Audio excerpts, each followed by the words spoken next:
What's going on, everybody, and welcome back to episode 9 of Hit the Books, the podcast here for everything sports, especially the NFL, which we are all about this week.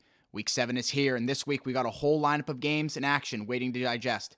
This week, the Bills, Rams, Vikings, and Eagles have bye weeks, so we will see no action from them. We still got 14 other games waiting for us, so let's jump in, but not without introducing my co-hosts, Huff, Ace, and Mackie. Huff, let's go first. How's it going this week? Maybe give us a little rundown, a little recap on the weekly records. What are you thinking, buddy? Yo, what's going on, everyone? Happy to be back. Just to get right to it, had a really good weekend on the card, 4-1. Personally, I was looking to go 5-0 with the Sunday night play with that under. Unfortunately, didn't go my way. Cooper Rush decided to throw a couple ducks and go for it on fourth and inches. I think it was on their own 30-yard line, but win some, you lose some. But 4-1 weekend, can't complain about it. But Jesse, you were sitting right there with me at 4-1, so we both had pretty good weekends there. Can't complain. All good stuff there. Mackie, you're up next. What do you got for me, man? What's happening? Yeah, second week in a row, kind of shit the bed on the card, but still positive units. Can't really complain about being positive units. I'll be back at it this week. Guarantee some positive units this week. So just get back in the swing of things and get it going. The 3-unit, that's a make or break. I mean, you knew that. I was feeling frisky with it, and I really thought it was going to be more of a high scoring game. It kind of only didn't get. It only got high scoring later in the game, but he had his chance. He dropped it. Whatever. You win some, you lose some. I'll be honest. I was trying very hard to try to figure out a way to fit that in my intro. Couldn't figure out a good way to fit your 3-unit play loss in there. I'll be back with another one. Don't worry. I'm ready for it. It was the first 3-unit play in Hit the Books history and recorded as a loss. No good. Ace, you're up next, buddy. What do you got for me? Well, looking at my record for the year, might be getting one of those 3-unit plays, so probably going to follow the Mackie trend in one of these coming weeks. But 4-6 week for me, just under a half a unit negative on the week, so basically even on the week there. Not really seeing any movement. After a good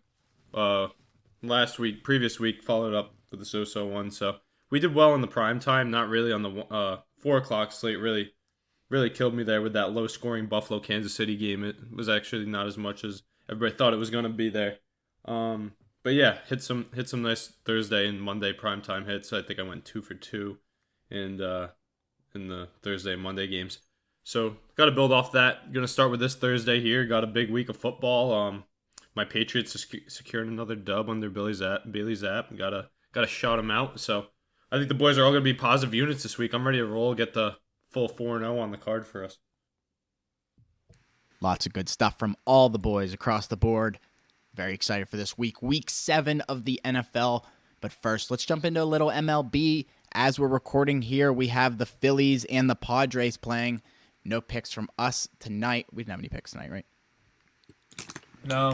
Well, we don't know yet. As of recording, we have no picks. We're leaning trash can.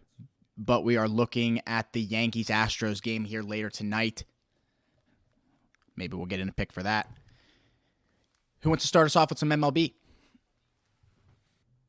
Yeah, I think we should just start right off with the team that's kind of been the Cinderella story team of the whole playoff run, the Phillies. They've been kind of making their way through each series. I think been underdogs in every series that they've played.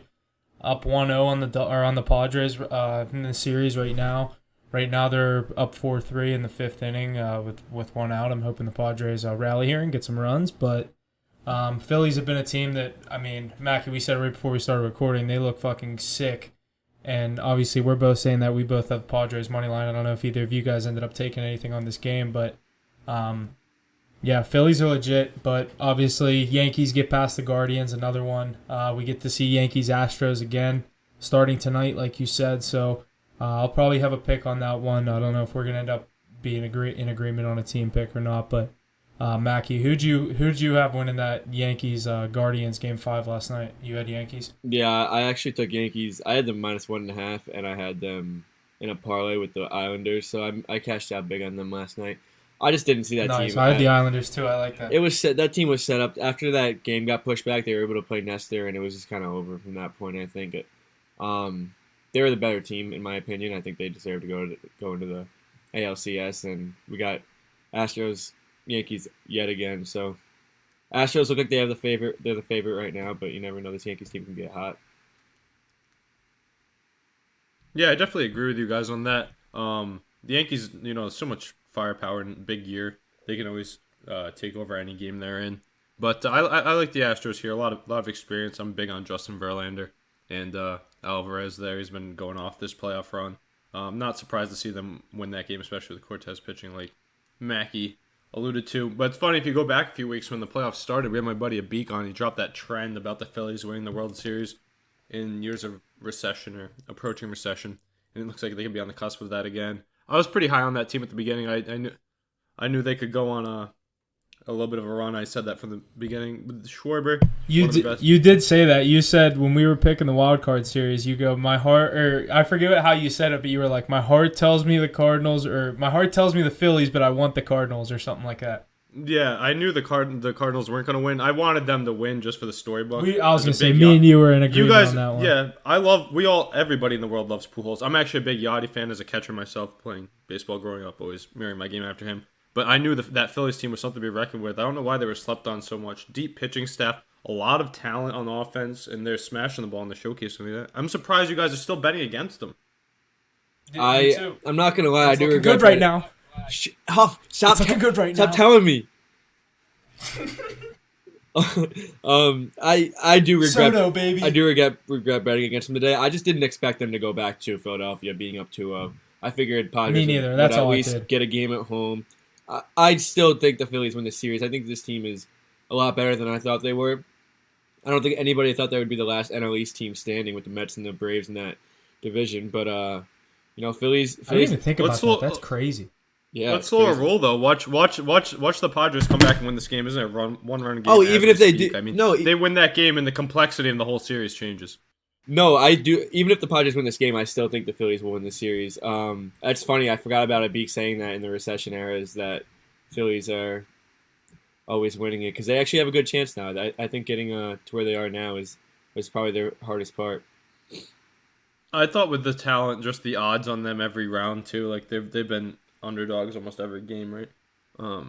Ace, I also agree that. with you saying that team is like really good, but they had a lot of ups and downs this year, and coming into the playoffs, they weren't even that hot. They actually caught fire, I would say, as the playoffs started. So yeah, I agree with you. That team is very stacked and very talented, but the whole entire underrated. National League is kind of, you have a lot of contenders in the National League. So I'm a fan of the Padres too. I've enjoyed watching them. The firepower on that team already. Yeah. Without Tatis, though, I didn't think they'd be able to keep it going. That's why I do kind of lean Phillies still. I just thought the value on the Phillies, hit the books, right? Like all over the place with the pluses for Philadelphia. That pitching staff, and then when I think of playoff baseball, I think of star power. You have Bryce Harper, Kyle Schwarber, a guy that consistently does it, Bryce Harper is stepping up big time in the playoffs, too. When else would he in his career, really? You have to figure he does at some point, so might as well be now. Yeah, that's true. Yeah, I like this team though. I still think the World Series will end up being an Atlantic or American League team. AL team. Yeah, agreed. I'm on the Astros if I had to pick a World Series winner. I think whoever play with value. I think the Astros win the series too, and I think they'll end up winning the World Series. But I think if the Yankees get past the Astros, they'll win it too. Who's pitching next game for the Padres? Isn't Musgrove due up? Musgrove will be. I like Musgrove. Yeah, it should be Musgrove. Musgrove pitched next game 5. is Musgrove. We have Musgrove, Suarez. Then we have Clevenger. Pitchers listed for that day. They don't have them listed yet, but Clevenger should pitch game 4. Was it go back around to Nola too? I like that Philly staff though. I've been a fan of them for years. Phillies just don't have baseball heavy. They just don't have a deep bullpen, in my opinion. What's his name? The guy with the weird, the crazy first name on the Phillies. He had a injury-ridden year, but my Philly boys have been talking him up. Let me check. Alvarado is pretty steady, but he's a closer, so you only have him for the 9th. No, they like Sir Anthony Dominguez actually. Alvarado was That's last the other guy night. they like too in that pen. Yeah, no. He got the hold. Dominguez. Oh, got you. He pitched in the 8th. Yeah, they think that him coming back with Alvarado is force to be reckoned with in that back end. Personally, not saying this what I think is going to happen, just like my personal liking. I want to see I was telling Mackie this. I want to see a Padres Yankees World Series. I just think like the Judge versus like Soto being whatever 23 years old, the MLB would eat that shit up, and I'd love to see Soto take him down to get his second World Series before Judge even gets one, but I'm also a Yankee guy, so I don't know. That'd be a tough. I really like both of those teams, so rooting for both of them, it's kind of like, you gotta, one of them has to lose sooner or later. But it seems like this really is the Yankees' year. That's tough with Mackie and I wearing Red Sox hats and you being from Pittsburgh. Go Yankees, he's saying. Tough. I like the Yankees. I want the Yankees to win. Yeah, it could go anyway. But my picks out of the AL are Astros. My pick out of the NL, I'll go Phillies. Yeah, I'll go Phil's Yanks. MLB playoff in full swing. Lots of good stuff to come out of that. Look for picks from us daily as those games approach. A little recap in the NHL. We're doing all right here on the season. Picks coming out for that as well. Ace, what do you got for us on that? Yeah, we've been coming hot and heavy with those NHL picks. Just missing on a few. We should be higher units. I think we're gonna get there eventually if you've been following along. Been missing some puck lines by an empty net, and been missing some OT wins for the money line too. But we're still up, like Jesse said. We've been cashing out on the Vegas Golden Knights. They've been a wagon to start the year for us. Colorado Avalanche. If you're not all over them, then I don't know what you're doing. You're not watching hockey. It's one of the best teams in the league. We all know that with the firepower they have, and they're covering those money lines and puck lines night in, night out. So yeah, definitely stay tuned. We've been locked in, loaded. Big hockey guys here, big winter sports team. So definitely stay attentive to our socials. That's where we post at least a couple plays a day, especially when there's no major sports on like NFL and MLB. Hockey is known for being one of our best sports, so I know we're not up that big right now, but we'll definitely get there. I have a lot of faith in that. So if you want to stick with us in that, we're releasing at least 4 nights a week usually, so stay tuned. Big stuff coming out of the NHL. Look for those picks daily, as the boys said. Let's move forward to some NFL, what everyone's here for. We got a lot of good stuff coming out of Week 7. I got some trends to get us going. First one's a little trend for Mackie and his boys up in New York. The Giants are 5-1, Jets 4-2 are the two most profitable teams on the money line through 6 weeks this season. A $100 bettor would be up $812 on the Giants and $603 on the Jets. The last time both New York teams combined for 9 wins through Week 6 was back in 2010.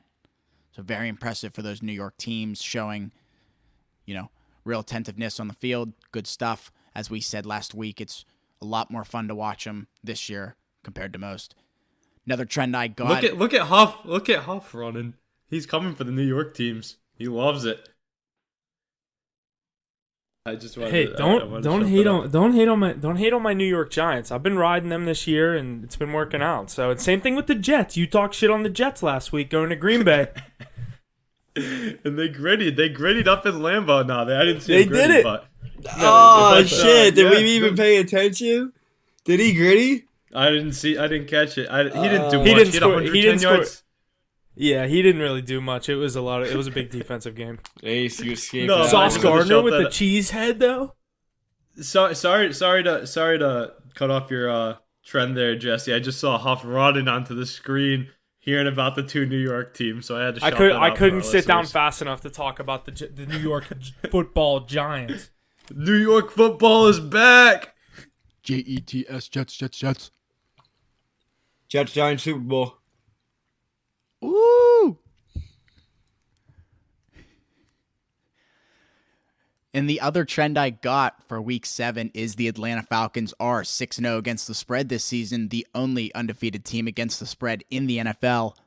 They are the 3rd team to start 6-0 against the spread in the last decade, the other 2 teams being the 2021 Cowboys and the 2018 Kansas City Chiefs. So pretty impressive stat there. Again, against the spread, I know they've definitely had some plus spreads there against most of those teams they've played, but can't go against the Falcons. Spread's a good bet. Yeah, I've been riding the Falcons all year, so if anyone's cashing off that, it's me. I was going to say, Mac, you've been riding them all year, last week I really liked them in that spot against the 49ers, and I'm glad I jumped on it. I had them off the card money line, too, which was really profitable. Damn, nice. The underdogs outright this week.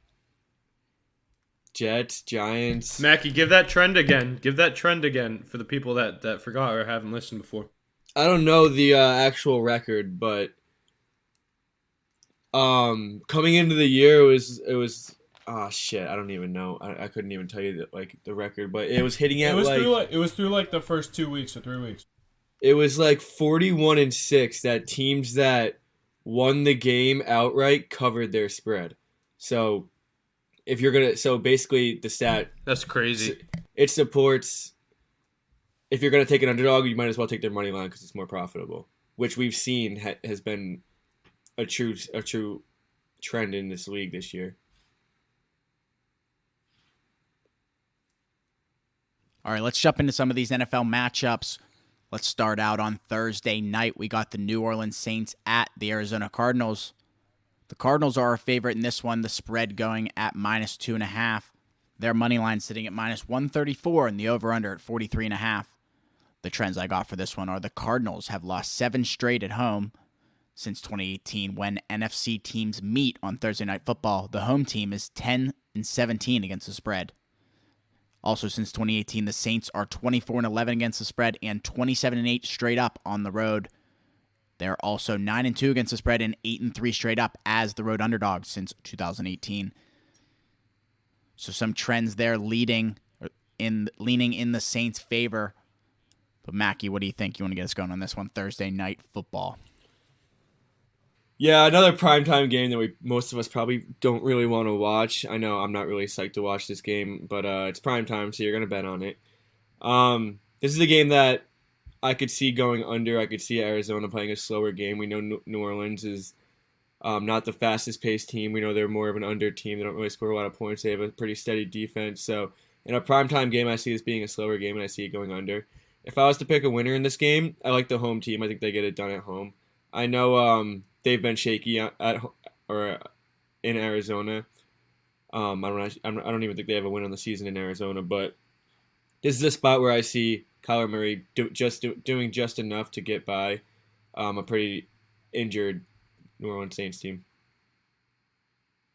Yeah, I agree with you heavy, actually, Mackie. I think I said this 2 weeks ago, faded myself last week maybe, just because I'm not a firm believer in the Seahawks, but it's time. You can start betting on the Arizona Cardinals again. DeAndre Hopkins is back, one of the best receivers in the league. That'll open up so much more on the offense there. It'll help things a lot. If James Conner can get activated this week, it's another plus. They just added Robbie Anderson. I know Marquise Brown's out. I'm not too high on him anyways. I think anybody else can catch a little bubble screen or a 10-yard pass, but DeAndre Hopkins is a difference maker, and he provides the one thing that the Cardinals have been lacking, the ability to get in the end zone. So I think Kyler Murray turns it around at home with his boy. I like betting with the streak, so this is going to be scary to say, but the Cardinals have lost 8 home games in a row. Scary stat, but I think getting D-Hop back at home, and that Saints team, they're in so much turmoil right now, they won't even name their starter at quarterback. It's between Jameis Winston and Andy Dalton. That's like a picking between 2 twos and a deck of cards, but I mean, you don't want either of those. They're banged up with injuries at receiver. Kamara hasn't looked like himself all year. 2 points is a very nice line to get, especially at home on Thursday Night Football. I think the Cardinals turn around. I'm a firm believer in this team with DeAndre Hopkins, and they got Robbie A now. Huff, let me hear what you think. Yeah, I'm right there with you guys. I like the Cardinals in this spot. I think they get the job done, like Mackie said, a very injured Saints team. I'll take the Cardinals at home on primetime. I'm so excited to watch D-Hop play football. That's one of my favorite duos, Kyler and D-Hop. I was one of those people that got to move him to a starting spot this week in fantasy, but I did too. it in 3 leagues. I have so many good receivers on my team that I have with D-Hop. Like it's on the team I have D-Hop on is my receivers are Cooper Kupp, AJ Brown, Devontae Adams, and DeAndre Hopkins. So now I'm like, I got to pick Is there one of anybody those else in the four to league? sit every week. Yeah, dude, believe me, I don't know how these. I had no running backs. My running backs. Well, now I can brag about my running backs. Late, I went with Chubb and Cordero Patterson, who obviously ended up working out, but Patterson's hurt. Chubb's been a stud, but yeah, I'm 5-1. Yeah, you'll get carried by those guys. They're target hogs. Where'd Mackie go?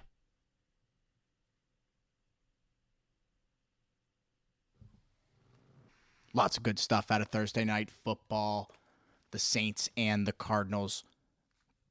Very excited for that one. Let's start our Sunday off right, 1 p.m. with the Detroit Lions at the Dallas Cowboys. The Dallas Cowboys are favored for you, Mackie, at -7 and even 7 here on FanDuel. Their money line at -310 and the over-under at 48.5. The trends I got for this one are the Lions are 10-3 against the spread in their last 13 conference games. The Lions are also 9-3 against the spread in their last 12 games when playing as the underdog. And the Cowboys are 16-5 against the spread in their last 21 conference games. So trends there supporting both teams. But what do we got here, Mackie? You want to start us again with this one, your Dallas Cowboys. Yeah, definitely. I'm excited about this game. We got Dak back finally. He's been out since week 1. Obviously not the best week 1 showing against a pretty good Tampa Bay defense, but he's definitely the better option over Cooper Rush, who did exactly what he needed to do while he was out. Had a 4-1 record. So we're sitting at 4-2 going into week 7. We got a good situation this week. We got the Lions -7. So I don't know. I think we definitely cover this spread here. We're definitely going to get the win. We got a lot going early. We're going to be able to score a lot. They're really not going to have a lot to be able to do on offense with like Michael Parsons and DeMarcus Lawrence and the pass rush and all they got going on that defensive side of the ball. So I think we definitely cover this spread. I like Dallas -7 a lot, but that could be a very biased pick also. So Definitely sounds biased to me. Did you say Dak Prescott's playing or not? yeah, he's back. Yeah, that's so scary though. I mean, Dude, they're I'm gonna roll very with excited him. to see him. I'm so excited to watch that offense with Prescott and now healthy Gallup with Lamb. I think Gallup's going to start eating too. Look for him to start popping off. 7 points is a lot though. This is a feisty Detroit team. I mean, you really have to check the injury report for this one. You got to see what they're saying about Dak, how he's looking in practice. You got to look at DeAndre Swift and Amon-Ra St. Brown. They're difference makers, best players that Detroit has. Without them, they don't even stand a chance, really. I think Jamal Williams was on the injury report, too. So we know they give up a lot of points. It's just if they need Amon-Ra and DeAndre Swift. And even if they have them, I don't think it's enough to get it done against one of the top defenses in the league. But I do think there's going to be a lot of points here. I'm guessing the over-under isn't too high this week. Somebody have that total on hand real quick? But 49. Yeah, I'm leaning over there for sure. I can't take the points with the Lions just because Dak could pop off and that defense is scary. The way the Patriots with Bailey Zapp shut them out 29-0. I mean, come on, the Cowboys should be able to make some noise there. But yeah, it's too big of points for either side. But I do like a lot of points from both teams this week. I like that take. Like you said, a very injured Lions team. It's kind of tough to take them in this spot, but I don't know if I'll have a play on this game, like personally, if I'll be betting on this one. But I do like that over that you said with the 4. I have 48.5, but two high flying offenses. If Dak comes back and everything looks good, then obviously Dallas could put up northward of 30 points, and Detroit just has to play an average game. But I think this could be a get right game for Dallas's defense after a tough loss in primetime in Philly. They kind of got walked all over by the Philadelphia Eagles offense in that second quarter. I wouldn't say that. It's some bad field position. They stopped them to a few field goals there. The offense didn't help. I The will say second that. quarter was weak, but they played that second half so strong on the other side, so it's tough to go. My point is, I think they get back. I think they get back to. They get back to what we all know them as an elite defense in the NFL. I think they stumped Detroit. I really like Dallas -7 here. I will say this though: if Amon-Ra St. Brown's full go after a bye week and sitting 2, I don't think Trayvon Diggs can cover him. I think he can contain him. I think he's still going to get his he's still gonna get his looks and he's still gonna interception. get his catches, but I think Trayvon can. I think he can do fine with containing him. Yeah, I'd like to see that matchup. I know that DeAndre Swift will have a tough day of sledding, even if he is a full go. But I think they can break some big touchdowns. The Lions are a sneaky backdoor cover late in the game too. That's why 7 points is a lot for the Cowboys. We talked about that all year with the Lions. You're definitely right there. This screams backdoor cover. Yeah. I'm gonna stay away from the spread, but I do like 49 there. Maybe even look at. I think I'm definitely gonna look at the Dallas team total. So if it's a 49, they're probably sitting at maybe 26.5. Well, if they're favored by 7, probably it's 27.5. But I think they put up over 30 this week for sure. As long as Dak's healthy, I'm gonna monitor the Dak Prescott situation the whole week though for sure. Yeah, stay tuned to the card. I doubt I'd take a pick on this game, but you never know. Lots of good stuff to round off the start of our 1 o'clock slate.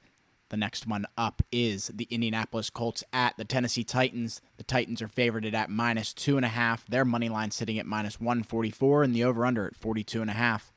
The trends I got for this one are since 2012, the Titans are 3-7 against the spread and 2-8 straight up when hosting the Colts. Since 2018, quarterback Matt Ryan is 6-4 straight up as a divisional road underdog. Huff, you want to start us off on this one? A good game here, I think, between the Colts and Titans. Two teams that I don't love, but you never know. What do you think? Yeah, like you said, 3-2 teams. I know the Colts have a tie. They're technically 3-2-1. Two teams battling out for the top of the AFC South. Obviously, we know the Jags have been the Jags throughout this season. Have picked up a couple of wins. But it's looking like the winner of this game is going to take the lead in the division and might not look back, in my opinion. And I like the Titans in this spot. I like them on their home field.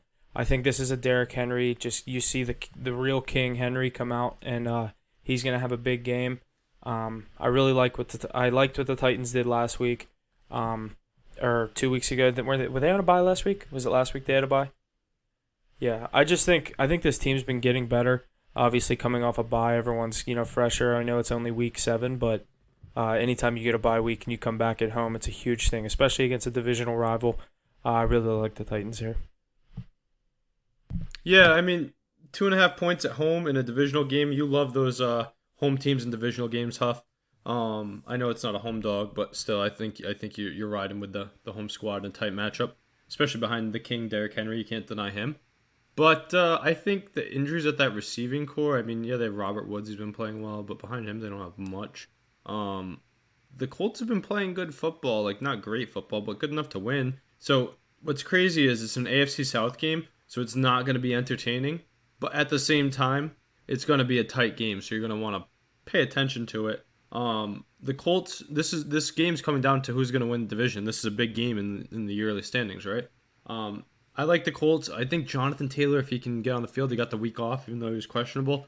I think he has a big game, right? He's got to get right. We need to get right that game there. We're going to have a running back matchup for the century. I have him as questionable. Yeah, I think he plays this week, though. He had the questionable tag last week and was ultimately ruled out, I think Thursday or Friday. So I think with the extended period off, he should be good to go. Such a pivotal game. I think they were really resting him for this week, if I'm being honest. So I'm going to look at them, too, to get in the end zone. Maybe you do a same-game parlay right there with Henry and Taylor, because both of them might get in as they try and one-up each other. But I think there's a lot of value on the Colts' money line here. That's what I'm leaning for this play. Definitely check out the card. Important game for the AFC South. Not the high-scoring matchup we all love, but a very, very, very smartly played game. Mackie, what are you thinking here? Yeah, I like your logic on this game. I think it's going to be more of a slower game, as we've seen a lot of AFC South matchups are. The only thing throwing me off on the Titans' money line here is that they beat them 2 weeks ago in Indianapolis. So, you see the same team twice in 3 weeks, and usually you don't win 2 of them. But I do really lean Titans here. I like them at home. I think they ended up winning this division as well, and I think this is a big statement game for them. I don't like how close the games are played together. That's the only thing throwing me off right now. As a coach of Indianapolis, it's easier for him to adjust to a team than for Tennessee to go out and do the same thing twice or beat a coach twice. So, I guess to give a pick, I'll lean Titans, but you probably won't see a pick for me in this game. I like the under as well, so Titans and under. Love that I under was pick, waiting but for you. I was waiting for you to say you like the under. I love the You know under this me. week though. In that game, I mean it's a You took it 2 weeks ago in this game. any divisional game though, it should be rolling under. Oh, this one didn't hit though, did it? When you took it? Mm-mm. Yeah. I'm No, it leaning. I'm didn't. leaning Colts though. The Colts have beaten some good teams, and I think they like playing on the road more. I don't know. Good stuff there, boys. Another 1 o'clock game we got is the New York Giants at the Jacksonville Jaguars. Jaguars are favored in this one at -3. Their money line is sitting at -154, and the over/under at 41.5. The trends I got for this one are the Jaguars have lost 18 consecutive games straight up versus the NFC dating back to 2018. They're 2-16 in those games. They are 2-16 against the spread in those games. Also, Giants quarterback Daniel Jones is 14-6 against the spread on the road. So you said obviously Giants, Jags. We have a high-flying New York Giants team, a team that not a lot of people expected to be where they're at right now. What are they, 5-1? Yeah. So this 5-1 Giants team winning last week again against the Ravens. Coming into Jacksonville this week, and Jacksonville a -3-point favorite. That's just something, a 5-1 team, you don't usually see them getting 3 points going to an inferior opponent, in my opinion, in the Jaguars. But I don't know. This is a really tough game here. I do like the Jaguars in this spot. I might have to fade my Giants right now, but it's just I think the Jaguars come home and do their job and get the job done. But it's going to kill me to go against the Giants, so you're going to have to wait up until Sunday to see what I end up doing here. But I've been riding this Giants team like Mackey's been riding the Falcons, so it's hard to jump ship whenever they're just keep on winning. Yeah, I don't know. This game screams trap game because why would you They see want- a 2-4 team that's 3-point favorites over a 5-1 team ever? I mean, I know this is the Giants and not everyone's sold on them yet, but even so, Jacksonville is still Jacksonville. Like, this is just a weird situation for them to be in. We got a lot of money going on the Giants. We already got 65%, and the lines moved from +1 to +3. So everything tells you that you should take Jacksonville in this game, and I think that's what I'm going to do. I'm not going to actually bet it, but if I was to lean, I would go Jacksonville. I just haven't been on the Giants. That's exactly how I feel. I haven't been on the Giants all season, so I'm not going to bet against them when I haven't profited off of them. Mackey, the worst 5-1 team of all time. It is definitely the worst 5-1 team of all time, and I think they get their second loss this week. But you know I what? agree with you. I like the Jaguars. I think it's definitely the more expert pick here.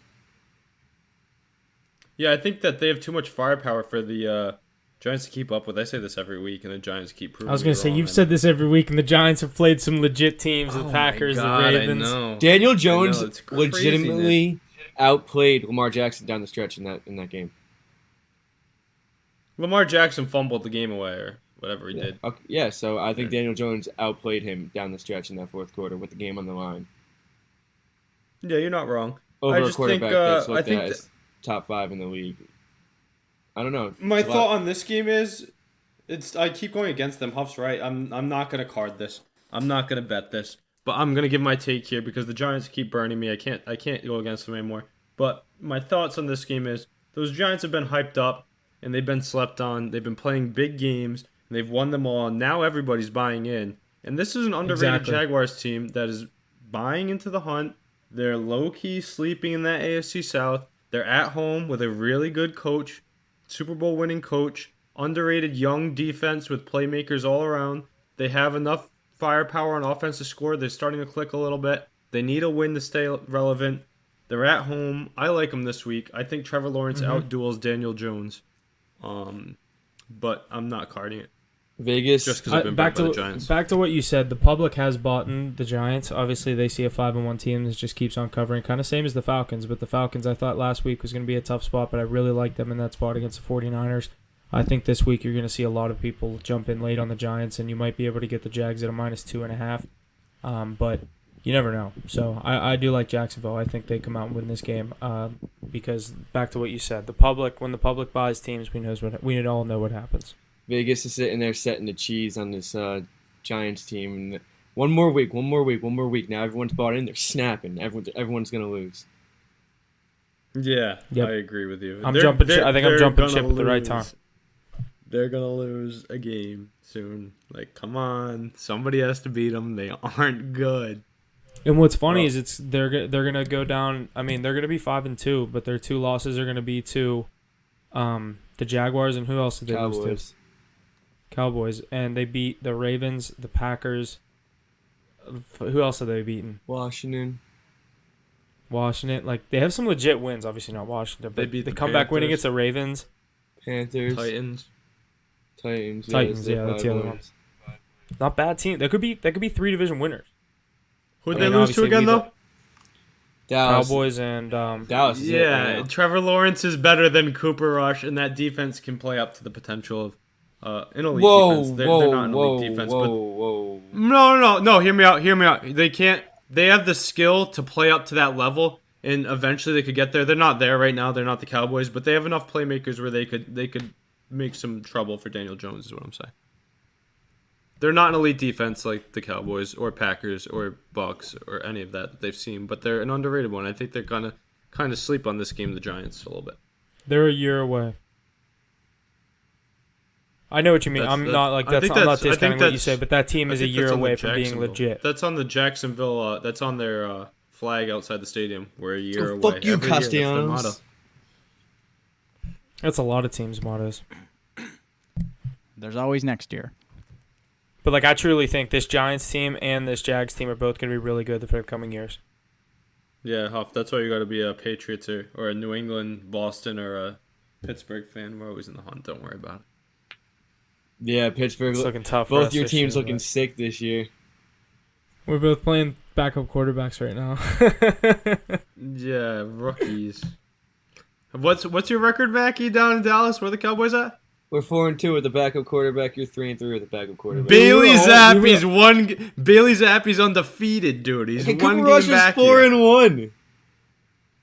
Don't let You guys- Bailey Zappi. you guys get hot. also- Don't you let him guys- get hot. New England runs into a brick wall right now. They're gonna lose the next 4. The Bruins. I love the Bruins. They're actually good, so I'm throwing my mind. But Ramondre Stevenson is a better running back than the two you have down there. How so old is he? Not we have a Tony better Pollard. defense and a better running back. That is such a biased thing. That is crazy. You just said that. Oh my god, you are so biased. Well, Ezekiel Elliott's washed. I like the I Cowboys think too. I'm Zeke just is hating better on the than Cowboys here. Stevenson, and so is Tony Pollard. I think both of our Is. running backs are better than Stevenson. Are you crazy? And you I- think our I- what makes I your don't defense think- better than I don't ours? think so. What makes your defense better than ours? Go look at the point per game, maybe. Okay, I wonder. I probably can. Probably pretty close. Well, you guys put Ace. you guys shut out Detroit, so that's gonna help you a little. But Ace, And we have how old is a lot of Ramondre defensive touchdowns, a lot of interceptions, but we win games off of our defense. You do too, obviously, but similar teams without Dak Prescott, they're pretty similar teams. yeah, they are pretty similar without Dak. But with Dak, I think we're talking a different story here. Yeah, no, but also at the same time, I do think our running game and our run scheme and our O-line, just a better run game, I think, more productive at least. I know that Zeke is supposed to be great. I don't know if he ever gets there again. And Tony Pollard, I think he has so much talent, but his own coaches don't, so how are you supposed to tell me he's good? He gets reps. He gets less than... He gets a lot of reps. Not enough. He gets at Not least enough. 33%. He's out there a good Yeah, but amount. not enough. They don't use their running backs enough at all. I think last game I watched the Cowboys and Zeke and Pollard had combined less than 3 targets. That's terrible. Well, with Cooper Rush and you've been running the ball, it's a lot more of a controlled system. With Dak, you branch out a little. Dak likes to go Inefficiently running. Besides last week, what has Zeke done for the season? Really, you know. Yeah, I mean you're not wrong. He could still get hot though. I still think he has an edge over. I agree. Stevenson. I'm a Zeke fan, but if you're just looking at the facts, like right now, he hasn't played well until last week. We'll get to that more in the Cowboys game, I'm sure. Alrighty, and our next game up is the Cleveland Browns at the Baltimore Ravens. The Ravens favored in this matchup at -6. Their money line at -260, and the over/under at 45.5. The only trend I got for this one are Ravens are 6-15 against the spread in their last 21 games played in Week 7. Ace, you want to start us off on this one? What do you think? Yeah, I think this is going to be a good game. Again, I mean, divisional game, 6 points is way too much. I've been on the Ravens a lot this year too. That was one of my Super Bowl picks. I still think they're one of the top teams in the league. Still think Lamar Jackson is him, even though he's a little bit scared of crunch time. But a lot of those mobile quarterbacks are. I think this team will start to turn around. What's been surprising to me the most is how poor this Ravens defense has played. They have so many names and even bolstered that secondary with draft picks and free agent signings and trades, and they still can't seem to get it done. They're a pass funnel defense. I mean, they give up yards like it's nothing, but Jacoby Brissett looked awful last week. I mean, I know he'll play better football. If they don't hand the ball to Nick Chubb and Kareem Hunt the whole game, they're not going to win games. That defense is terrible. So I can see a lot of points on the board here. I think Lamar runs wild, has a good day through the air. Andrews gets in per usual. Nick Chubb will find the end zone after not doing it last week. He's going to run for over 100 again. Browns probably keep it close within 6, and it'll come down to that leg of Justin Tucker like it always does. Like the Ravens to win the game outright, not by 6 points. Like the over-under in points. I know it's a divisional game that plays slow, but two very poor defenses with guys who can score. Best running quarterback in the league, best running back in the league. So I like points in this game, and I like the Ravens to win on the money line, which isn't that nice, but maybe I throw it in a tease. I'm going to go hot take of the week. Give me Browns money line in this game. I think the Ravens are kings at throwing away games. We've seen them lose games to bad teams. We've seen them in games where they shouldn't have been in where they shouldn't even have had a sweat, and they've ended up losing. Miami, basically. This team is just not confident at all, and they can't close out games down the stretch. I think the plus 6 points is free here. I think Cleveland definitely in a divisional game will keep this within a touchdown. I think they choked down the stretch once again. I think this team has very little to no confidence whatsoever, and I think Cleveland has a little more going for them right now. So give me Cleveland money line. I do like your take with Cleveland. I was leaning with them plus the 6 points.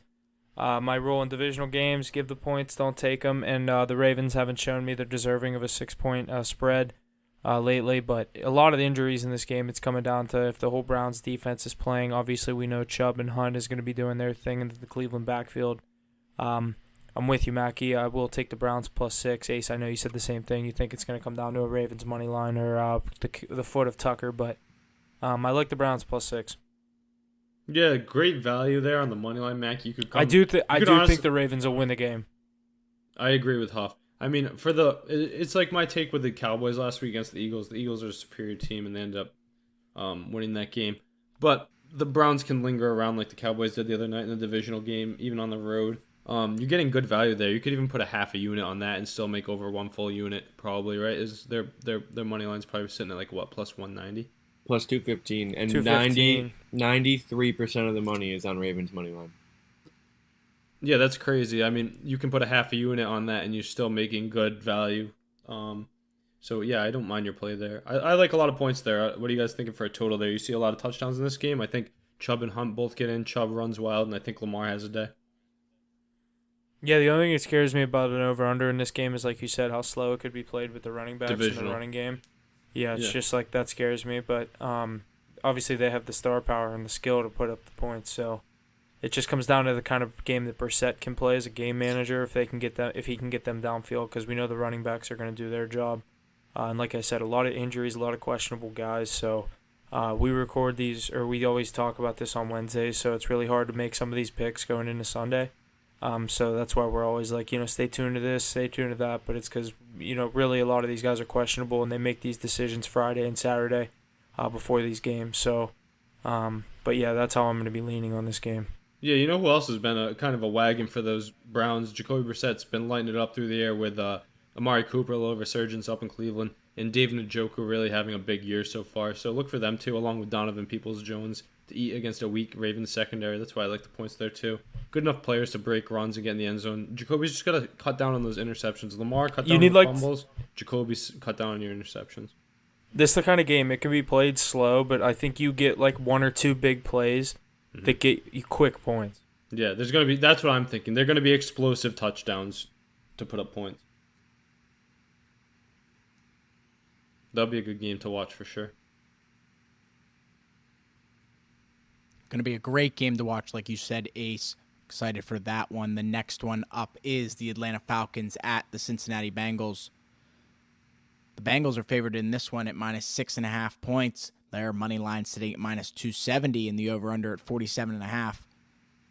Got one trend for this game, and it is for the under. The under is 10-1 in the last 11 Bengals games, so going for 91% there. What do we think? Huff, want to start us off? Yeah, so like you said, Falcons 6-0 against the spread. 54% of the money coming in on them this week at +6. This Bengals team, another team that hasn't really looked too hot. The spread opening up at -9.5. Does anyone know why that what happened there? That's always like multiple weeks prior. It's never like don't even. Okay. But yeah, obviously the -6. I don't know. I really like the Bengals here, but it's killing me. I can't bet against this Falcons team, and I might totally switch and go on the Falcons. This is a really hard week to call some of these, but 6 points, another kind of my same opinion with the Ravens. I think the Falcons might cover, but the Bengals might win the game, but it kind of goes against what you said with the underdogs money lines, but I've just been taking the plus points, and it's been working for me the past couple weeks, so tough game here. I'm looking to tease the Falcons up a little bit. This is a game where I just don't trust them at the 6 points. I'd like to get them around 10.5, maybe 13 even, and see what I can do with that. But I do think this could be a similar spot to what we said about the Giants, where their run has come to an end, and the Bengals could kind of blow them out here, -6. But I either want to tease up the Falcons or I just want to take the Bengals -6. Yeah, Huff, that's almost my thought. I almost said that as you were saying it. It's like these are big spreads, and these teams love to cover. Browns and Falcons, heartbreak teams that cover but don't win. So maybe you do a teaser here, right? You go with the AFC North teaser, right? You go Bengals and Ravens, both to get back on track. If you looked at it, the Bengals have been playing their best football the last few weeks. Like, we all know that. Jamar Chase and Joe Burrow are really getting into their rhythm. Joe Mixon's been productive all year, and they have a lot of a good supporting cast and a good coach. I'd like them to win this game. 6 points is a lot, so you might see it in a teaser, especially with the way the Falcons have been covering games and playing scary. But in Cincinnati, we saw them beat a much better Dolphins team handedly. I know Tua got hurt that game, but I still think Teddy Bridgewater is close to on par with Mariota, even though he's been playing great football lately. I really like Joe Burrow to put up points here. I think Jamar Chase gets in the end zone. That might be one of my anytimes. The line's not looking too bad. I think they stay rolling. You'll see Jamar hitting the gritty in his hometown of Cincinnati with the Bengals. I'm actually on the complete opposite side of both you guys. I think this is a good spot for the Falcons. I think they proved way more than the Bengals have this year. I don't really think the Bengals have been getting on track at all. I mean, I know they're started off the season 0-2. They're 3-3 now, but their wins are coming against pretty bad teams. I mean, you barely beat the Saints last week with how injured they are. The Dolphins without Tua, and then the Jets. So, I mean, that's 3 wins that aren't really that credible. You're running into a hot Falcons team. It's not even just that they're backdoor covering. They're winning games outright. They kind of dismantled the Niners last week. Marcus Mariota's 14 for 15. Almost a perfect passer rating. So, like, you got players like that are performing like that. And, sitting at a +6 and they're 3-3. Both teams are 3-3. I definitely like them here. I might even sprinkle the money line here again. I think they're still wagons, and I don't know. 6 points is definitely way too much for me. I like how you keep rolling with them. That +6, it's a nice trend. Definitely can't take the Bengals -6 because of all that going on. But even their losses here, the Bengals have played great games. They've lost by a combined maybe like less than 10 points. I think Burrow has been playing great lately. They've been putting up big scores. They barely lost the Ravens a couple weeks ago, or else they would have 4 in a row. They just look shaky. They look really shaky. They don't look like they did last year in that playoff run. I feel like they're struggling to get first downs. I agree. I mean, I think they've been getting more on track with that recently, though.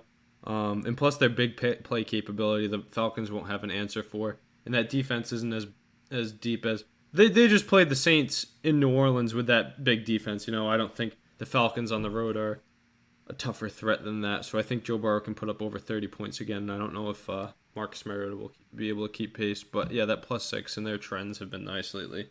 So yeah, I'll be looking at some team stuff. I like the Falcons in this one. The Bengals have not convinced me. Stay tuned to the cards on. You had the Bengals last week. I'm not saying I'm not for the Bengals, but I'm saying they haven't convinced me. I'm not not all about the Bengals. I just want to make sure you knew that. I know. All right, next game, Green Bay Packers at the Washington Commanders. Packers the favorite in this matchup, 4.5 points for them. Their money line sitting at -220, and the over/under sitting at 41.5. The trends I got for this one is the under is 16-3 in Washington's last 19 games played in October. The under is 7-1 in Washington's last 8 home games, and the Commanders are 7-2 straight up in their last 9 games at home against Green Bay. What do we think here, Mackie? Start us off. Yeah, this is a tough game to look at because Washington being at home, I think this is a good spot for them to maybe steal a win here because this Green Bay team just hasn't convinced me anything this year. I know you still have Aaron Rodgers, one of the best quarterbacks of our time, one of the best quarterbacks in the league right now, in my opinion. Even though he's 3-3, he's still Aaron Rodgers. So, I mean, I wouldn't put my money on a Washington team over Aaron Rodgers in any really position, but for the sake of it, I think Washington covers this game. 5 points might be a little too much for them to be at home with a Packers team that really has no confidence. I feel like Aaron Rodgers has no confidence in his receivers. It's nothing really clicking on offense for them. They just really haven't had anything going for them recently. So I think giving them a 5-point lead to start a game is not profitable in my opinion. So for the sake of the podcast, I'm going to say Washington +5 covers this game. I'm right there with you. I'm leaning Commanders, but that's for one reason, is we're going to get to see the Taylor Heineke show this week. Fresh look for this Commanders offense. No Carson Wentz this week for Washington, so could be an upgrade. We get to see that's what I mean. We get to see what Heineke can do with this team. I like them in this spot at home. Yeah, this is a tough game without Carson Wentz. I also agree. Taylor Heineke is an upgrade.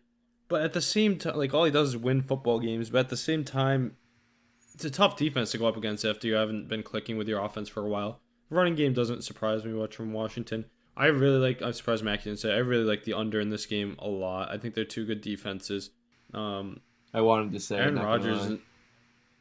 Aaron Rodgers and that offense have been very underwhelming. And the better unit on both teams is the defensive side of the ball. You would think that the Commanders are going to play it close to the vest with Heineke and keep the ball on the ground. And when he does air it out, he's not going to be doing too much against a strong Packers secondary. So, yeah, I'm liking the under here. I'm not too sure who I like to win this game. I think I like the Packers to win this game.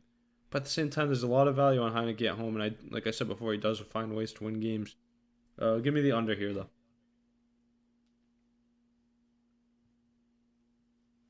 This will be one of the more boring games on Sunday, I'll have to say. Yeah, I agree. Definitely going to be a more boring game. That over-under set at 41.5. The trend's leaning towards the under as well. Good stuff there. Our final 1 o'clock game is the Tampa Bay Buccaneers at the Carolina Panthers. Bucs the big favorite in this one, 10.5 points there. Moneyline -510. And the over-under sitting at 40.5. The trends I got are the Panthers have lost and failed to cover 17 of the last 20 since early last season. The Brady Bucs have won and covered big in their last 4 meetings versus Carolina. No win by fewer than 14 points, combined score of 150-63. A lot of stuff leaning there in the Bucs, but 10.5 points, a lot of points. Huff, what do you got? Tough game.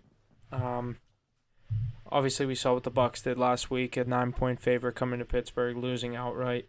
I did have the Steelers in that game off the card, obviously. Got to take my boys and ride with them. They've been losing me some money, but got to ride with them there. This game is tough, a 10.5 point spread for the Bucs. This is definitely a teaser territory for me. Get the Bucks down a little bit. I'd like them by like 4. Maybe put this with another one of the teams that I said, but I don't know if Carolina. I love them plus 10.5, but the Bucks just aren't deserving of a 10.5 point spread right now. But this could be a very easy get right spot for Brady and the Bucks. Yeah, I only really have one play on this game, and it's going to be the under. A Brady-led Bucks team has been this year been pretty slow, and they have a lot of problems with going on right now. Obviously, losing outright to a Steelers team, pretty weak Steelers team this year, after being, what were they, 9-point favorites, something like that. So they have a lot of confidence issues right now. They don't have a lot of things clicking. I do think they will cover this game. I probably think this game will sit around 23-3. I don't think Carolina finds any offense whatsoever with PJ Walker back there, and this Bucks defense is obviously pretty elite. So I think Carolina gets nothing going offensively. I think Tom Brady finds the end zone a few times, does what he needs to do. I think they will cover the spread, but my one play is under, 40.5. I think this game stays very low. Yeah, I'd if I was looking at under here, I'd definitely lean more Panthers team total under. With all the chaos they have on that side of the ball, no true leader at quarterback, no true coach as leader. I don't know if you guys saw the altercations on the sidelines last week with Robbie Anderson. I know they shipped him off, but still, between coaches too, the wide receivers coach and the new interim head coach, just not a lot going right there. And the Bucks need a get-right game. And that team is so good, I'm going to say it again. I know they fumbled the bag last week against an inexperienced Steelers team, but the Steelers have a way better culture and head coach than the Panthers even dream of. Yeah, I really like the Bucks. 10.5 is a lot of points. I think they cover. If I bet this game, I'm taking the 0.5 point for the 10. So, I think worst case, I'll push. But I do think they score a lot. I'd be looking at Panthers team total under, though, definitely. I think there's too much firepower to hold them down. And after being reprimanded in the media all week, Brady being shown yelling at his teammates and saying he's not committed, maybe he actually starts getting back on track.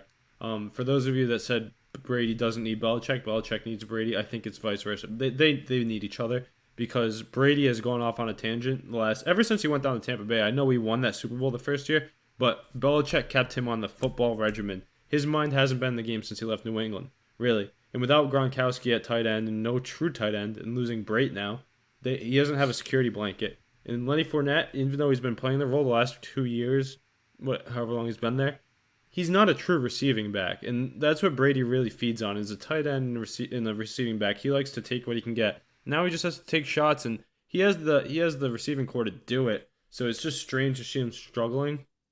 I would bring that back to, like I said before, though, having no Belichick. Brady needs to focus on football. There's a lot going on in his life. I think he will this week. Bouncing back after a loss. We've seen it time in and time out throughout his career. Tom Brady bounces back after a loss. He doesn't like to lose football games. That much firepower on both sides of the ball. I'll take the Bucks minus 10. Don't know if I'm going to card it yet.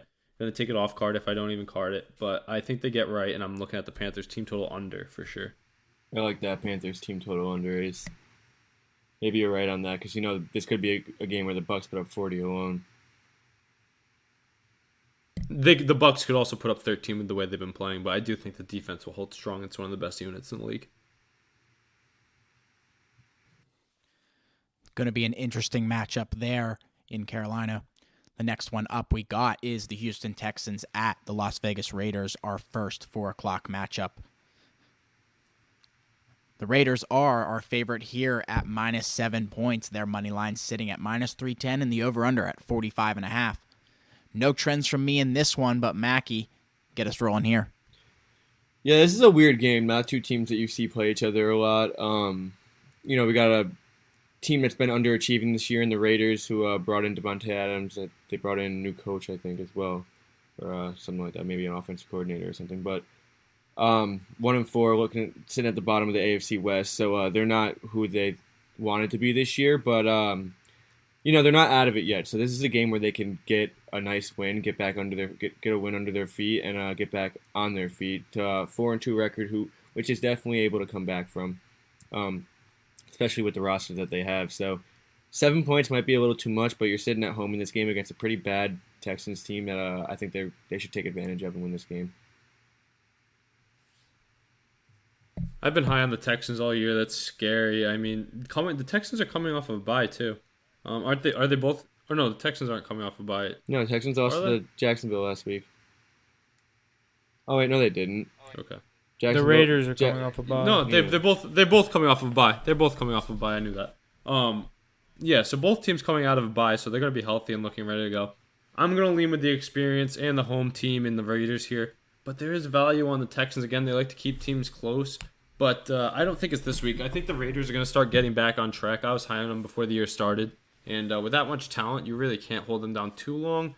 I think the edge pressure from Jones and Crosby that you've seen all year long. Crosby's been a beast. Davis Mills hasn't been doing much. He hasn't really used his receivers, and they rely on the ground game, and that's the one thing that the Raiders can really lock down a little bit with that front seven. But, yeah, I like the Raiders here. Hate to say it. Normally I'm high on the Texans, but I do like Dameon Pierce to find the end zone. That guy's a bona fide stud. Been saying it all year. Rookie of the Year candidate. Yeah, I like him to have a good game, but I do like the Raiders and the points here, actually. Surprisingly, in a big spread, I do like them. I'm gonna take your team going the other way. I like the Texans here. Great value, I think they go into Vegas. I don't know if they win the game outright, but I like them +7 here. For every reason you said, I think Dameon Pierce is a really good player. I think Davis Mills has a statement game here, and the Raiders haven't proven me anything. So, a lot of stuff going on off the field. Devontae Adams is going to play in this game despite all the stuff with what happened in that game against the Chiefs. But I don't know. I just don't think this Raiders team is going to get back this week. I think this is a very hungry Texans team that I don't really have to say too much. We've all been kind of harping on this team. Ace, you definitely what we think this Texans team is capable of in the future, not necessarily this season, but I like the Texans here +7. I think that Devontae Adams gets in the end zone and has a big game this week, honestly. This Texans team reminds me of that Lions team last year. They just have a lot of fight and they have a lot of willpower, but they just don't have the talent to get there. No, they don't. And this is a tough matchup, especially if Waller's a go. I mean, Josh Jacobs is having a career year, contract year, makes sense, right? Everybody does that. Wants to get the bag. So Except Lamar, he just keeps losing. Yeah, I mean, his price tag doesn't change. It's going to be high either way with that age. But Josh Jacobs, I mean, running back market is thin. As you hit a certain age, people tend to stop giving you those dollars. And he's showing why he deserves it. He's been going off. And then you have Renfro, you have Adams, you have Waller, you have Carr. It's a lot of weapons they have. And they have playmakers on the defensive side of the ball. I think those are just too big of men for the young Texans to contain. I think that they put up a good amount of points this week. Watch Derek Carr have a big game this week. He's got to throw 2. Jacobs finds 1. And they kick a field goal or 2 with one of the best kickers in the league, and Daniel Carlson. So, yeah, I don't see that many points coming off the Texans scoreboard. And Josh McDaniels coming out of the bye, he's got to start stringing stuff together, right? And this is one of the ones he circles on his schedule as we need this game. So I think they'll be ready to go. I like the Raiders -7 here. Another interesting matchup there in the 4 o'clock slate. Let's move forward to the New York Jets at the Denver Broncos. Mackey's Jets and Russ about to cook it up with the Broncos favored it at -1. The money line at -116 and the over-under at a low 38.5. The trends I got for this one are the Jets are 4-0 against the spread both in their last 4 in October and on grass. The Jets are also 4-1 against the spread when playing on 6 days of rest or less. Lots of good stuff. What do we think? Huff, you want to start us? Broncos kill him in this game. I like the Broncos. Yeah. Is that all you have to say? That seems like yeah. I think this is the get right game for this Broncos team. They showed signs in that first half of the offense. This Jets team, I've been high on them all year. Again, Mackey, same thing. I think the public has bought in this Jets team, and a lot of people are jumping on the wagon right here. That's why we're seeing a big line movement. Not necessarily like you said from that, but getting them at -102 against this Denver team, I know they're not performing up to standards, and people are jumping ship from Denver and jumping on the Jets. So I'm going to stay with my boy Russ, and let's ride Denver money line. Yeah, this is just a crazy, a weird game to jump into because, you know, you have a team in Denver that is obviously underachieving, and you have a team in New York that is overachieving, and they're coming together. And I don't think anybody or most people realize how hard it is to go into Denver and play in that Mile High City because of the atmosphere in there and how quick you lose your breath and everything. And it's real. It does affect you big time. And you have an inexperienced Jets team, a young Jets team that hasn't. Most of them are in their first, second, third year. So you're going into an environment where you're going to be uncomfortable in. And I think that Russ showed signs of old Russ last week, even though he all around didn't have a good game. He showed signs of what he could do, and I think he gets back on track this week in front of his home fans. I think they win this game. Yeah, this Broncos team has been so underwhelming, but a -1 spread against the Jets team that's overperforming. Wait, is Russ playing or is it Ripien? I didn't know Russ was out.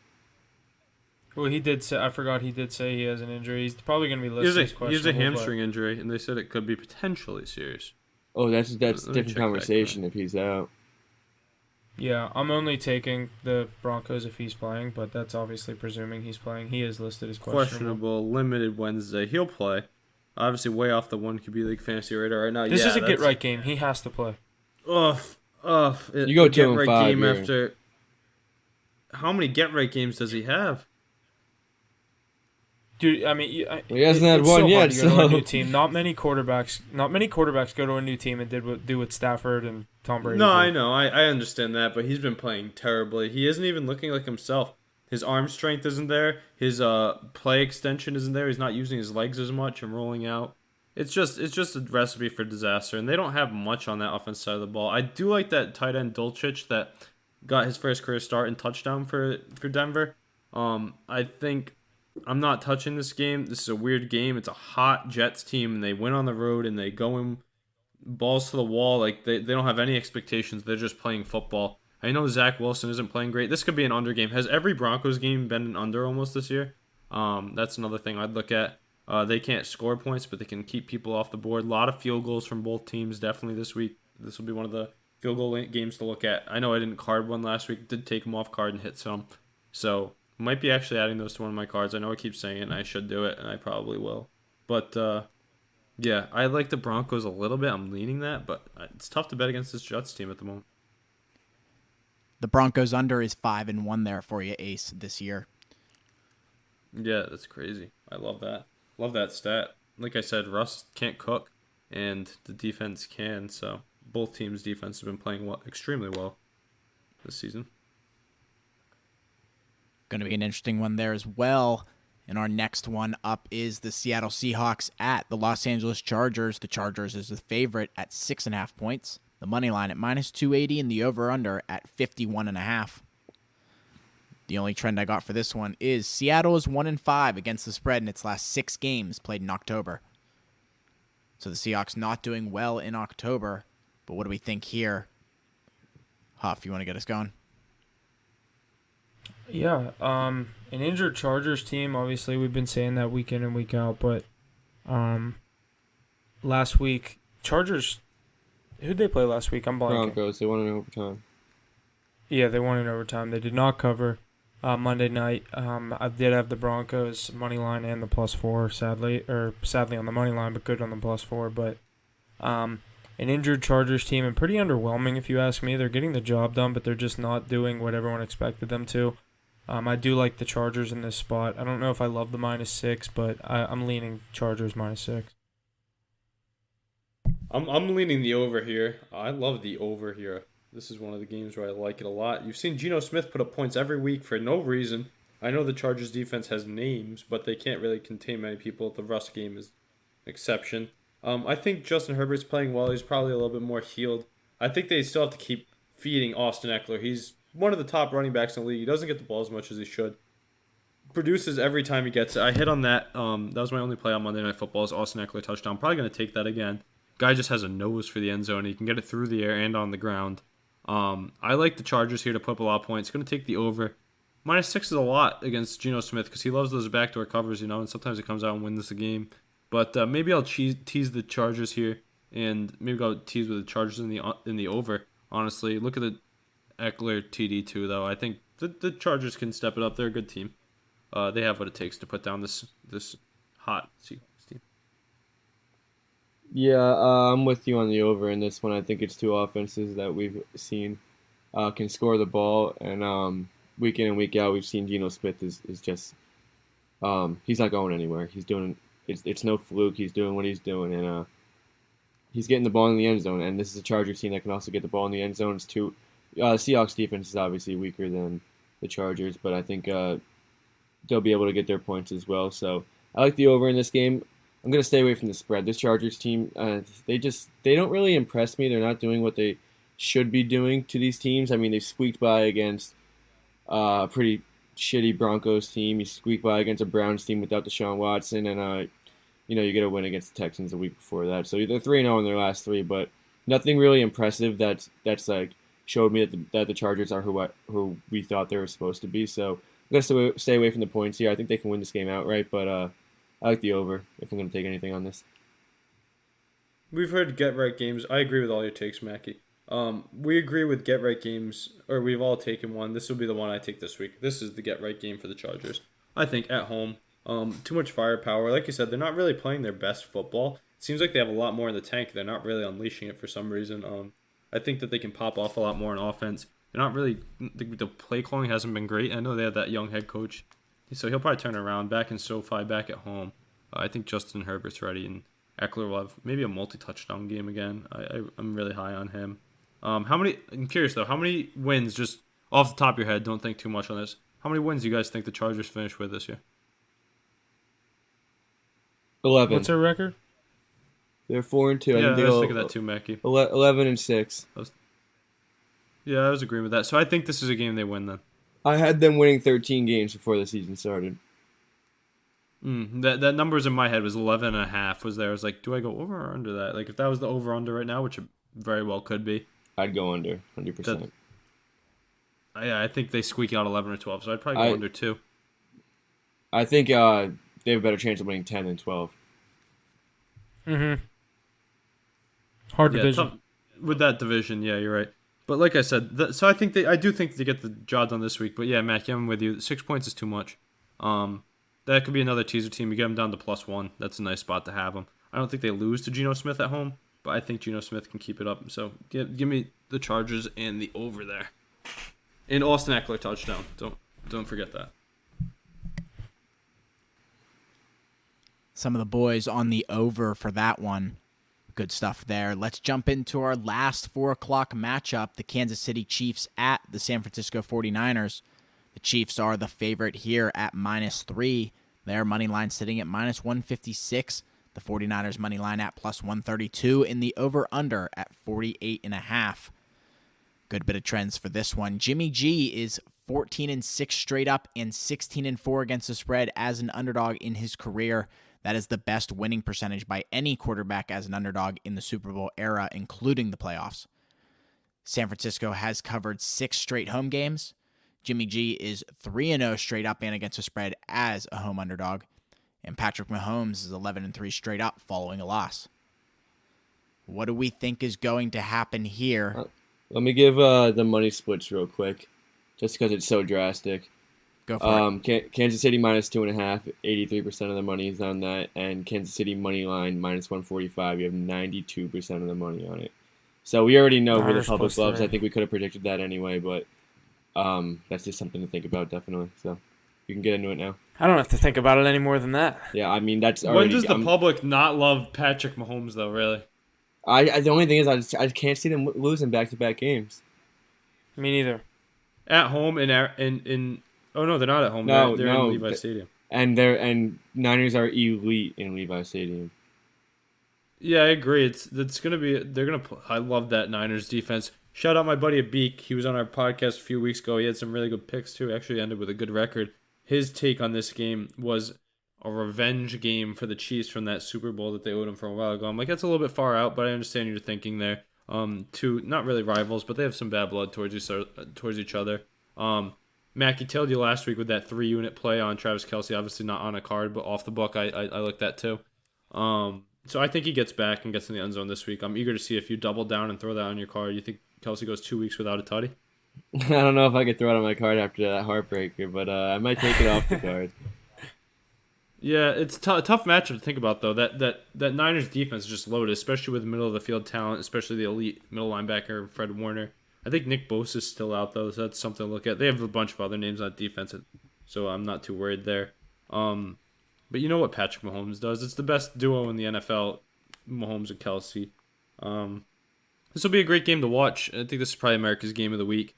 This could be the hit the books game of the week, maybe, honestly. I would say so. This is probably the two best teams that are playing straight up 1-1. Yeah, I like this, and it's such a big game for both teams. The Chiefs to fall to 4-3 would tighten up that division so much, where they can take charge at 5-2, and the 49ers sitting at 500. It's crucial for them, especially with that division being so weary. Yeah, I'm eager to see. I think Jimmy G he shows glimpses of being good sometimes, and George Kittle came back to life last week. I don't know if you guys really noticed that. A little resurgence from him. So you'll get to see an elite tight end matchup. And Deebo Samuel hasn't found the end zone in a few weeks. I know we cashed big on our team play a few weeks ago with that. So I think they get back on track. I like the Niners money line at home here. I like it. Maybe you tease them up too. You get a lot of points. You go with your 425. That's what I was just thinking about. Give me like 425 teaser. Your 425 teaser. You got Chargers +1 and you got Niners +10. Yeah. It's kind of crazy. You throw another leg in there, you can get them both at you can get the Chargers at +3.5. Yeah, that's craziness. What with the +10? Well, that would go to +13 because the more legs you add, the more points you get. Oh, yeah. All right, my book's different. Rhode Island isn't as blessed as you guys with Yeah. Yeah, you know what I'm saying. So I think the most I can get is 10. Yeah, I do like teasing the Niners up. I'll also be taking a money line. I like that. It's tough though, because I always say I hate betting against Patrick Mahomes, and it's tough to watch. But this will be a great game. Hit the books game of the week. I'm leaning Niners. Watch my pick change by Sunday. Watch my pick change. It could. I'm not putting anything on the card as of right now, but right at this moment, I am leaning on the San Francisco 49ers. I don't know about you guys. What do you got for the hit the books game of the week? I like the 49ers. Right now, I like the Niners, but this is definitely a game that I could switch sides on at the last second or last day or whatever.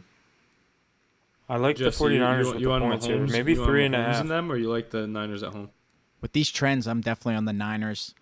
I don't think you can go against it, especially giving them, 3 points. That's, I think, just enough. I like what you said about Debo. I'm definitely looking at that. Yeah, I think that Jimmy G actually has a good game this week. You don't see him in many shootouts, but you could see some points flying for him. That Chiefs defense is not something to be scared of. think this could be very similar to last week, another very low-scoring game. You think? I could see. Let me think in my head. Who gets in the end zone here? So we got 2 there. The 49ers over-under record is 5-1 in favor of the under. I'd take Debo and maybe this could be an Jeff overtime Wilson game touchdown. too. This could be an overtime game. I was thinking in my head. I was saying rushing touchdown, which could even be used check. That's why I'm scared for Wilson. I like Kittle to finally find the end zone in a big game against Kelsey. I like Debo too. That's 3 touchdowns. They had a pair of field goals. It's 27. I think Mahomes throws 3. They don't find any on the ground, and Butker gets at least 1. So 24-27 Niners. If it goes 27 up, goes to OT, and then it's anybody's game. Yeah. Whoever gets the ball first. Good stuff. That is going to wrap up our 4 o'clock slate. Let's jump into some Sunday night football. The Pittsburgh Steelers at the Miami Dolphins. The Dolphins are favored in this one at -7. The money line sitting at -335 and the over-under sitting at 44.5. The trend I got for this one is since 2021, home favorites versus non-divisional opponents are 1-8 against the spread and 3-6 straight up on Sunday Night Football. What do we think here? Huff, start us off. The Pittsburgh Steelers here in Miami. What are the boys going to do? Trubisky, is he confirmed? Since Pickett is... Pickett. If Pickett's ready to go, which it's all looking like he's going to be, it's going to be Pickett, and it's going to be all Steelers +7. I like the Steelers to win this game outright. I know this is Tua's first game back, and a lot of people are looking at Miami as maybe they've struggled the past couple weeks, and they're looking for Miami to get back, and we all talk about get right. I think Miami's looking at this as a very big get right game, A lot of people are overlooking the Steelers team right now with no T.J. Watt winning last week against the Bucs at home. Trubisky came in through the touchdown. It's really just been Tomlin's team right now. Whoever's up, it's been a next man up mentality, and it's looking like Pickett's going to be the starter on Sunday Night Football, the rookie's first time in prime time. He had a lead on Tom Brady. I can't go against him right here against Miami. I know it's the lights are bright, Sunday Night Football. I know me and Jesse might be the only ones taking this, but I like the Steelers +7. What do you other boys think? I'm curious. I'm not. I honestly would feel more confident in the Steelers team starting Mitch Trubisky this week. I think Kenny Pickett's the better quarterback, but in a Sunday night primetime game against a team with its starting quarterback back in the mix, we know that Tua Tagovailoa can put up points with those speedsters. If your cornerbacks and especially Minka are out again, I know that the Brady Bucks. Minka's playing. Yeah, that's big, but still, the corners are another thing to look at. Even if they play, I know you guys don't have any stud corners. Those are two tough wide receivers to contain. Sutton's good. Yeah, but not good enough to contain Tyreek Hill and Jalen Waddle. I think that with their boy Tua no top tier elite corner. No, I know what you mean. Yeah, and Mike McDaniel's at the helm. He's gonna force feed them the ball. I like the Dolphins here. You said it was 7 points. The spread, that's a lot of points. I mean, I know they're at home though. A lot of teams don't fare well, especially from the up north going down to South Florida. It's a whole different atmosphere, whole different play style, whole different type of game. I like the Dolphins in this spot. I probably like the Tyreek Hill and the Tyreek Hill props again. Now that Tua's back in the mix, you know that Tyreek sees 10, 15 targets a week, and he can break any single one of them for a touchdown. I'm on the Dolphins here. 7 points is a lot, though. Maybe I'll be looking at the first half spread, honestly. Team total over. This is definitely I don't know. Is Tua back? Yeah. So Tua's back. You got Miami in a primetime game for you have. Let me say this before you have your take there, Mackie. Just in case something were to go wrong with Tua, we saw last week that Teddy Bridgewater's fully healthy and ready to go in the background. Yeah, I like your first half spread take there, Ace. I think Miami get off to a strong start.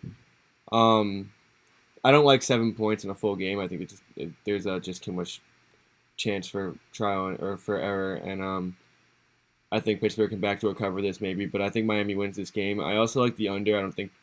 I think they'll be a little slower with Tua as it's his first game back. They're not going to be going. Actually, I don't know. It's only a concussion. And Mike McDaniels loves to throw the ball. They don't have a true running game with Raheem Mostert and Chase Edmonds. Maybe I'm not on the under anymore. I don't know. More time to think about it. I got a few days, but I definitely like Miami to win this game outright. I don't really have a play on the spread. If anything, I have Miami first half probably -4. I just assume it's sitting at. What's crazy is my play is probably going to be this. I don't know if I'll card this exactly, but a Patriots-Dolphins moneyline parlay is looking very nice to me. The AFC least, really? The AFC least. I mean, they've been winning games. Look at those records. We have 4-2, 5-1, 3-3. I'm kidding. Don't get your panties in a bunch. Oh yeah, no. What's your record? The two Easts, the two NFCs. They're AFCs, running it. Both, they're running it. Two best divisions both of stronger football. than everybody expected. Who would have thought? But yeah, they both have a lot of under the radar teams that play the football game the right way. You know, the AFC North's the underwhelming one. The AFC West is very underwhelming. Yeah, well, I mean, and the NFC West. Yeah, both of them were. Those are supposed to be the best divisions of football. AFC and the West divisions are definitely supposed to be the best. It's looking like it moved out east this year to the NFC Beast. Yeah. A lot of good teams out there. But yeah, like I said, I wonder if you can get what you can get for odds for Patriots over the Bears and Dolphins over the Steelers in the prime time. I like both of those teams to win, but they both have high spreads, so it's a little something to think about. Huff, what did you say about this game? Sorry, I wasn't listening. I like Steelers +7. I think they could win the game outright, but I'm going to take the points. Are either of you throwing on the Steelers money line? You didn't last week, and you should have. I just took them +9. I just take the points every week. Yeah. What a Steelers fan. Yeah. No, I don't mean like whatever it is. Like I mean like it really takes a lot for me to like bet an underdog money line. I agree with you. I just take the points. I just play it safe. They give you the points for a reason. All right, let's hear this Ace take on this Monday Night Football Patriots game. Patriots Jesse, what do we alternate got for spread Monday Night minus Football? 18.5. Let Jesse introduce it. Yes, let's jump into this Monday Night Football game. The Chicago Bears at the New England Patriots. Aces New England Patriots are the favorite here, minus 7.5. Their money line at minus 375, and the over-under sitting at 39.5. The trends I got for this one are home teams on Monday Night Football are 25-14-1 against the spread versus an out-of-conference opponent since 2012.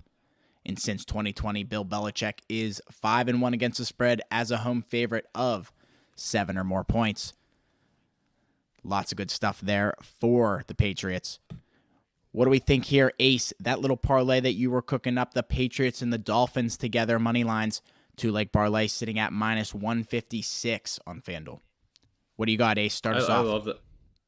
I love that parlay. Definitely might see that on my card.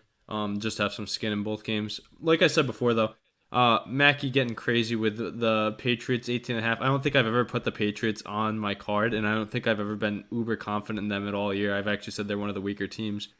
He gets so defensive about them. Especially with his name Bailey Zapp. Like, I didn't know his name was Bailey until last week. I thought it was Billy Zapp. I was calling him that for the first 3 games that he That's played. kind of funnier. That's what we're going to call him, Billy Zapp. Billy Zapp. Yeah, my buddies text me all the time. Good old Billy Zapp, dude, undefeated when he's starting. But yeah, 7.5 points is a lot at home. Off the card, I'll take them minus 7 probably.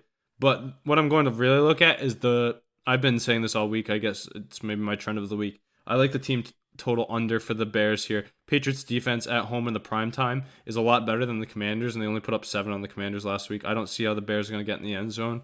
I like Ramondre to have a big day. He's been eating the last 2 weeks as a starter without Damian Harris. He's a 3-down back.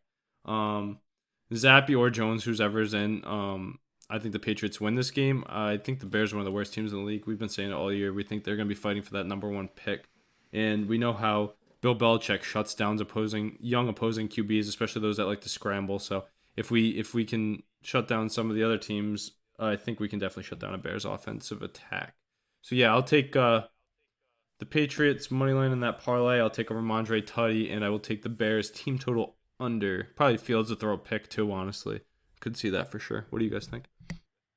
Yeah, I'm definitely on your side on this one. You know how I hate my Bears. And going up against it, as you said, a tough Patriots defense. I don't think Justin Fields is going to get much going at all. Bailey Zappi's looking like can do just as much, if not more, than Mac Jones. So this team really didn't lose much with Mac Jones, I don't think. Not even saying Mac Jones isn't that good. I think Mac Jones is a good quarterback, but Zappi's hasn't seemed to be a step down at all, in my opinion. So they got something good going on there. So this Patriots team is definitely just the far superior team in this game. And 8 points might be a little too much on this primetime game. It's definitely going to be a slower game. You're going to see both teams run the ball out the ass. We know the Bears don't pass the ball very often. So definitely Bill Belichick wins this game with the Patriots. I think they'll definitely come out on top. I'm not going to touch the points. I'll probably, you know me, I'll take the under though. So that's my play. I will touch the points, but I like the other side of both of you guys. I like the Bears. I'll take the 8 points. I think Zappy might come back to earth this week after a high-flying couple starts to his NFL career. No discount to him. I've been wrong before, but I'm not saying this Bears team is world beaters, but I think this is kind of a trap game in a Monday Night Football.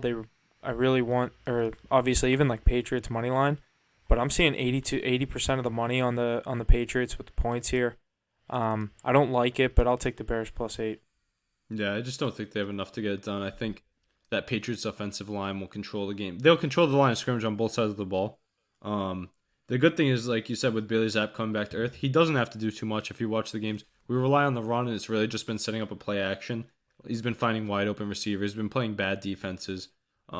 Granted, obviously he's no Mac Jones, but he's filled in. He had 309 and 2 touchdowns last week with no turnovers. They've been funneling the ball to tight ends and playing smart. So look for Ramondre and Hunter Henry to eat if Zappy is the QB this week. Huff, I have a question though. If Jones is confirmed starter this week, does that change your pick?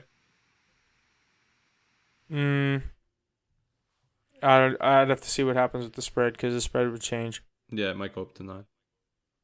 Yeah, and I think I'd like the obviously if I like the Bears at 8, I think I like them at 9. You know what I mean? With Jones at the helm though. It's tough coming off an injury. Maybe I do. The tough thing, yeah, I understand that thought too. The tough thing is though, a few weeks ago the Patriots shut out the Lions. I don't like it at all. I don't like it at all. Yeah, I just think it's too many points Monday Night Football. Yeah, you could honestly get a nice same game teaser there with like Bears in the under. Tease up that under and tease the Bears. I also think similar to what I said about the Jets, I just think a lot of people are really high on Bailey Zappi right now. Billy Zapp, whatever we're calling him. I think too many people are high on him, and obviously you're a Patriots fan, so like all to you. If Pickett was doing the same thing, you know, I wouldn't be shutting the fuck up about it. And after he beats the Dolphins on Sunday night, we're gonna come in next week, and I'm gonna be talking exactly like Ace is about Billy Zapp. But we're gonna have a win. Ace, I don't know. I do like the Bears. I think the Patriots win the game. I just like the points. I think even if Zappy doesn't have the best game, I think they could still cover the 8 points. I just don't see. He could Bears throw for doing anything 125 going. and win. Yeah, I think you're right about that. I think he does come back down to earth a little. I think he's had his honeymoon in the NFL, but I still think it's a coverable opportunity. I like that term. Do you think the Patriots get their defense gets in the end zone again? I mean, they've been doing it like 2 or 3 weeks in a row. That's what I'm saying. Their defense. That's basically what I'm saying. That defense is so strong. Opportunity. So they can be given. I was gonna say, you guys are lucky that you're not in New England listening to the radio right now. These people are giving takes saying that Bailey Zapp is the second coming of Tom Brady. He's better than Mac Jones. I've heard it. Billy Zapp. He's not better than Billy. Billy's not better than Mac Jones. I'll tell you that. I can't wait until Mac Daddy comes back. If he played that game, we'd be 4-2 right now. If he was healthy, we would have beat those lowly Packers up in Lambeau. But he's definitely getting the job done, like Mackie said. He doesn't have to do much. How are the Bears going to do anything? They couldn't score against the Carson Wentz-led Commanders when they had the ball in plus territory all the time. I know Jesse was waiting on points last Thursday night, and Justin Fields had the ball inside the 5-yard line on 1st and goal and couldn't get in the end zone 3 separate times. I mean, what makes you think he's going to do that in Gillette against that Patriots defense? I really like the Patriots here. Mackie's talking me into the points now, too, and they shut down that number 1 scoring offense in the Lions, so they can do it to the Bears, too. I'm with you on this one. I like the Patriots here. Maybe Bears team total under. Feed Mondre. Yeah, I like that one a lot. That was like off rip my favorite pick, but feed Ramondre Stevenson. Him and Hunter Henry will get in the end zone. And Tyquan Thornton, X factor for the Patriots. I think he's going to jump onto the scene. If you don't have him in your fantasy leagues, go grab him and stash him. He's one of those speedsters that, I don't know if you guys saw his highlight last week on that end round. He just blew by everybody before they even shifted one way or the other. He's one of those next, he could open up that Patriots offense to another level. Bears team total points sitting at 15.5. Oh, I love that. I love that under. I don't think they scored 2 touchdowns. I don't know if they score 1. I thought it was going to be 13.5. That Broncos 20.5.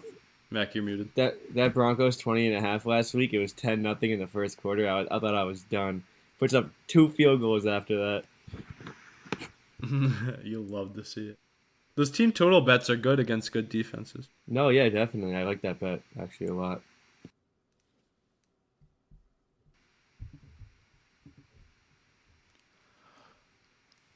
Alrighty, I think that is going to wrap up our analysis of Week 7 of the NFL. Lots of good stuff out of that, like usual. Keep an eye on the Instagram and the Twitter for our picks, like usual. What do you guys got? Anything else? Yeah, that's going to do it for me. Thanks. See you guys next week. Pay attention to the pick. That's about it. Yeah, absolutely. Definitely check out our socials. Like we said earlier in the cast, I know we went heavy on NFL. Per usual, that's our sport. But we have NHL picks coming, like Mackie said, 4 days out of the week usually. NHL in full swing, MLB playoffs in full swing. NFL, we've been here all year. NBA coming too. I mean, I meant to say this earlier, but NHL and NBA. I got NBA. a couple NBA picks tonight. I don't know about you guys. Terrible marketing by the NBA and NHL. I didn't even know that was the start of the regular season the other day for both leagues. So, yeah, I mean, I'm excited to get these picks and excited to see some good sports. The two best teams in Boston are rolling, so I'm happy. And the Patriots are looking alive, so we got two contenders in the Bruins and Celtics. Got the Patriots playing well. Got some good matchups this week, some good picks. The boys will all be positive after this one. Good week here on tap, so stay followed to our socials for all the big plays this week. That's all I got. Heavy week. Stay tuned. Have a good week. See you next time. And that's going to do it for us this week on Hit the Books podcast. Thank you for all the support week in and week out. Please be sure to share and check out our various social media platforms and check out our website. All the info is located in our link tree in the description below. And always remember to hit the books.